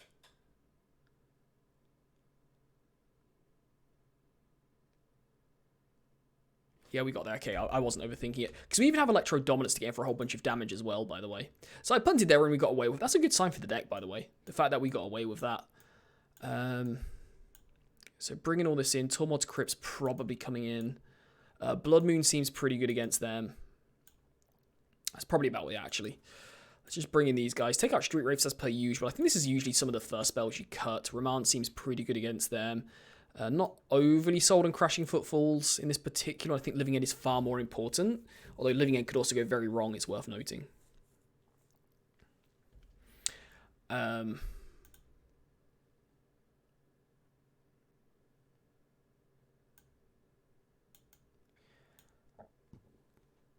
We're not taking out any counter magic in this particular matchup.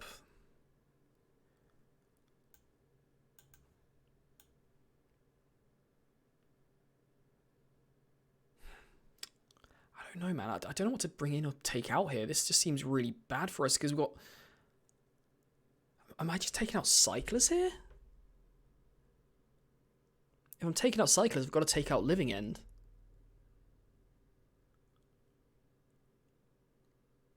Or some amounts of Living End and go on the Crashing Footfall plan, which Crashing Footfalls is not as good as Living End in this matchup if your opponent has an Oro. I'm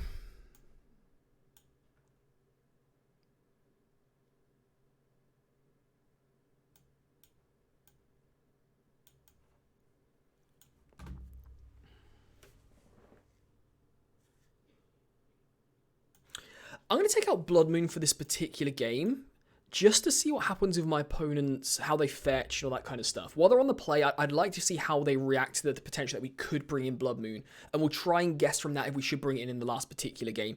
I'm also a little bit worried about bringing in Blood Moon, and we get in a situation where we need islands, and we've got a choice between going Blood Moon or Island, and we need an island for these counter spells, and we could get in trouble. So I think I'm just going to take it out like this, remove a couple of Crashing Footfalls. Actually, maybe we can bring in a Crashing Footfalls and take out one As Foretold, kind of split the difference there. And we'll go with something like that. This could be wrong. This could be very, very wrong. I don't know. We'll find out, I guess. I think we want some interaction. We've got Living End in our hand, though, which is good to go with the Cyclers.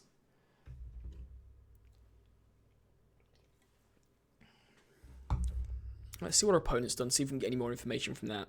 They have mulligan to 6 as well.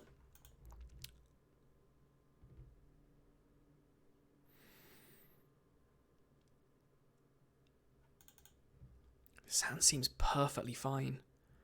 The Mystic Sanctuary... I've really not been happy with this card. I really haven't.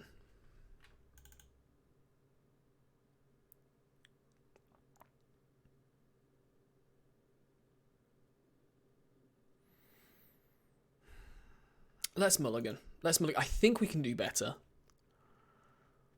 Okay, this isn't bad. This hand's a lot better. I think we put back the... We'll keep this. We'll put back the island here, I think. Yeah, like double piece of interaction. We've got a Cycler as well, which is nice. Really hoping not to see Ren and 6 on turn 2 here. So we'd like to see a Force of Negation off the top, actually. Tormod's Crypt wouldn't be the worst as well, I guess. It's kind of... Nice! Okay. So now we get to turn our Curator of Mysteries into a counter spell.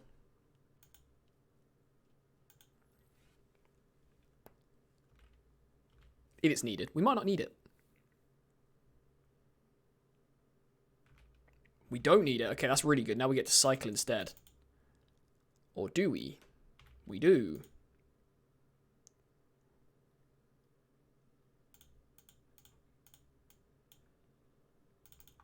Cycle Curator of Mysteries, another land. Not unhappy to see a land.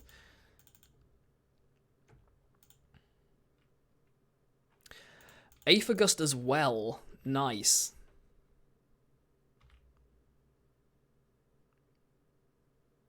Over to you, opponent.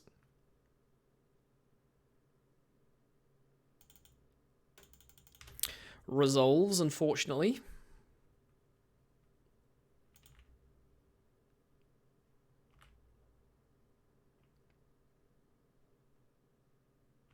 I do wonder if this deck could splash green. It might be a bit of an ask because even splashing double red is hard. But I do wonder if it could splash a like green for suspending Crashing Footfalls, casting the likes of Growth Spiral to get ahead in mana. But I guess it doesn't play enough lands to really take advantage of that. Let's say no to this. And at the minute we're trying to demonstrate to our opponent that we are not playing Blood Moon, which we aren't. So the hope is we can catch them out in game 3. Maybe they're going to fetch. They're going to overthink it, like I'm doing right now.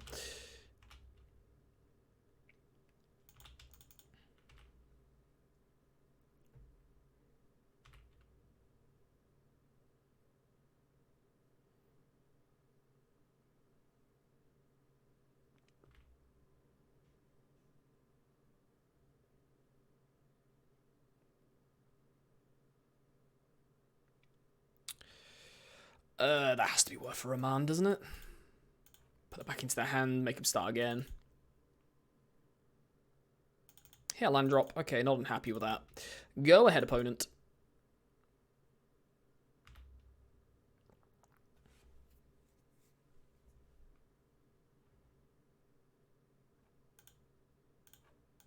Yeah, Force of Negation will we'll lose the Troit Riverwinder. That sounds fine. Let's fetch. We'll go and get a Steam Vents past our turn. That might have been... If we do end up winning this game, that might be the key turn right there. We're a long way off winning yet. We haven't even got the Crashing Footfalls down yet, much less anything else. Probably would have liked to have hit an untapped land there, but it's fine. We have some good cards in our hand to keep drawing cards and being interactive. Nothing from our opponent. That's both a good and a bad sign for us. I think I'm going to cycle this and I hope we... If we do hit a Force of Negation, we'll hit another green spell. There. Okay, opponent, over to you. We have double pieces of interaction plus a 2-mana cycler, which is good. Now Living End isn't looking that bad. Remand. We'll keep drawing cards. Hopefully. Another land, okay.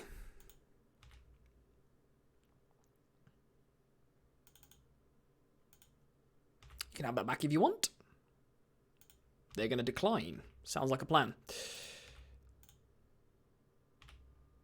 Oh, I should... Ugh. You God suck! damn it! I keep forgetting we're a Living End deck, not a control deck, supposedly. Oh my god.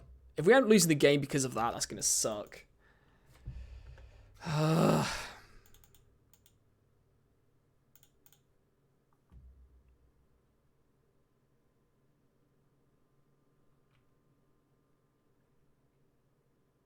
And it's the next land we need for a Mystic Sanctuary as well.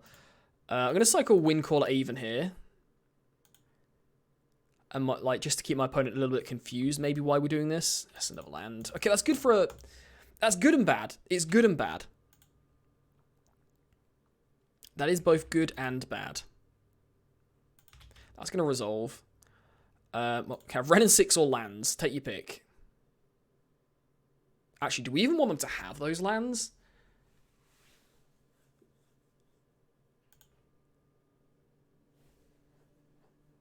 Yeah, they're gonna... Like, there's no way I'm, like, giving them... Maybe I could have split the lands better. Maybe I could have given them Field of the Dead and other stuff, but that did not go well for us. Now we need to find a way of casting Living End. I don't think a Crashing Footfalls is going to do it anymore. That sucks. Interesting. They went with Scalding Tarn first.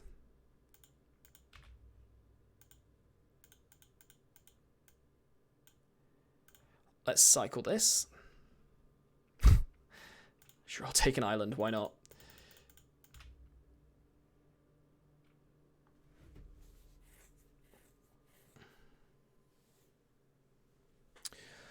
Well, that's something, I guess.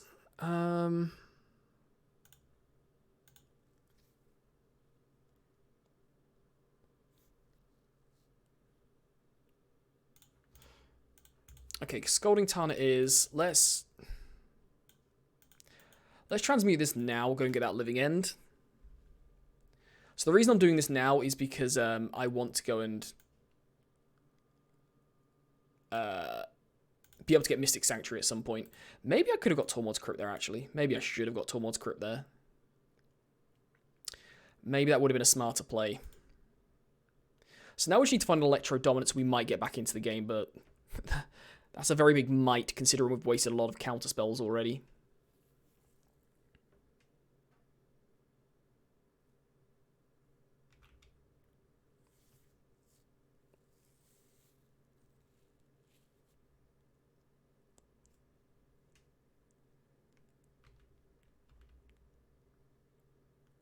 I can see arguments for this being the problem card in Modern, actually. Like, as bad as Uro is, and it is, I can see arguments for this being the problem.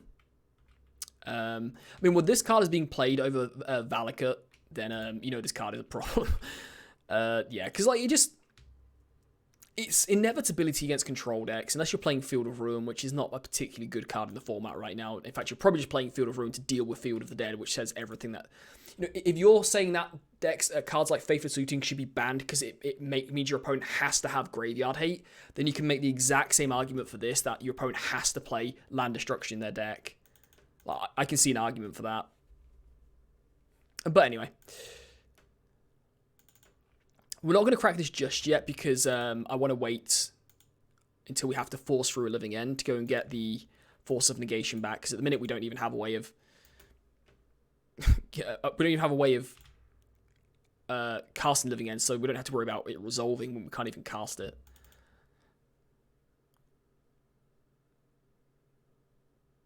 A Brazen Borrower is not particularly what we're looking for. I might just go to the next game, to be honest, at the minute. We're kind of... Things are just kind of stalled out pretty badly. Yeah, I'm just going to go to the next game. Let's just stop wasting time here. That went horrendously bad. So yeah, I probably should bring in Blood Moon, by the look of it. I don't think there's any reason not to.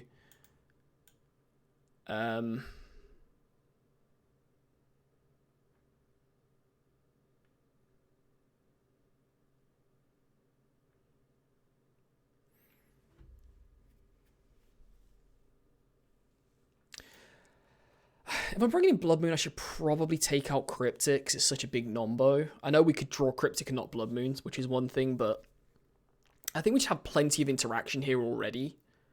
And I'm probably overvaluing Tormod's Crypt. Let's jump into something like that.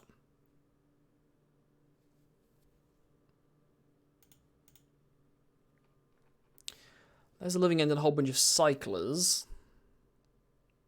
We could take a risk on this one, but I think we should probably mulligan it, to be honest.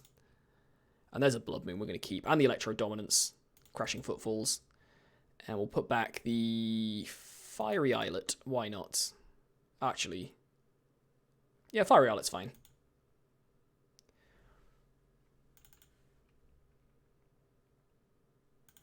So let's do this and go. So we can cast a turn 2 Crashing Footfalls here, which is pretty useful, into a turn 3 Blood Moon.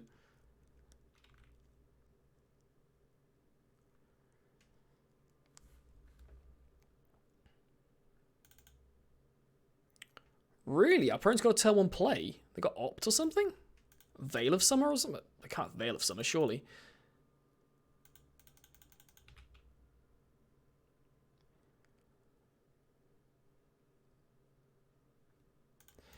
Okay, hopefully our opponent... Like, maybe we've convinced our opponent now that we're not playing Blood Moon. Because remember, we didn't really do anything in game 1.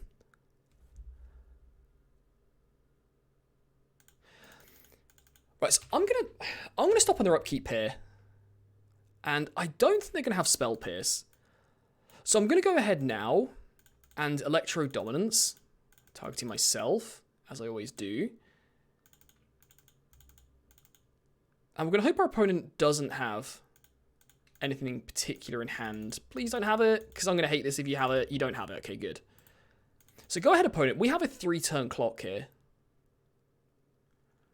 I'm hoping they're going to tap out for something. It's annoying that they have a forest, but that's okay. I'd rather it be a forest than an island. Brazen Borrower, please don't be a basic island or a fetch land. It is a fetch land. Still not the end of the world. Still not a disaster.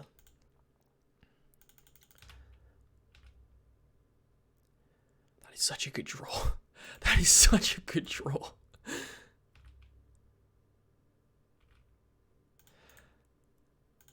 Because now we get to fetch for the second island to play Curator of Mysteries later if we want to. Play an island, whatever. Play the Blood Moon. Hope our opponent doesn't have Force of Negation. They're going to get the island by the look of it.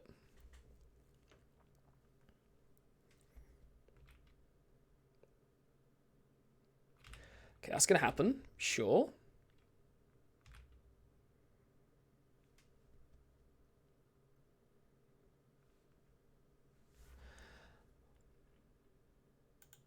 Wilderness Reclamation. That's annoying, but not the end of the world. Asphaltold's not the worst draw ever. Let's go ahead and attack.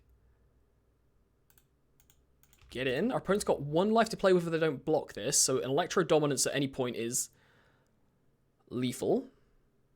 Opponent's down to 1. Play this. Do we even want to play Curator of Mysteries here? Is there any point?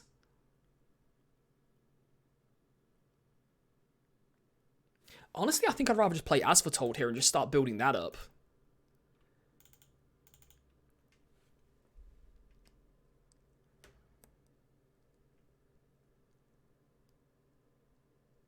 Oh, that's fine. Yeah, okay, cool.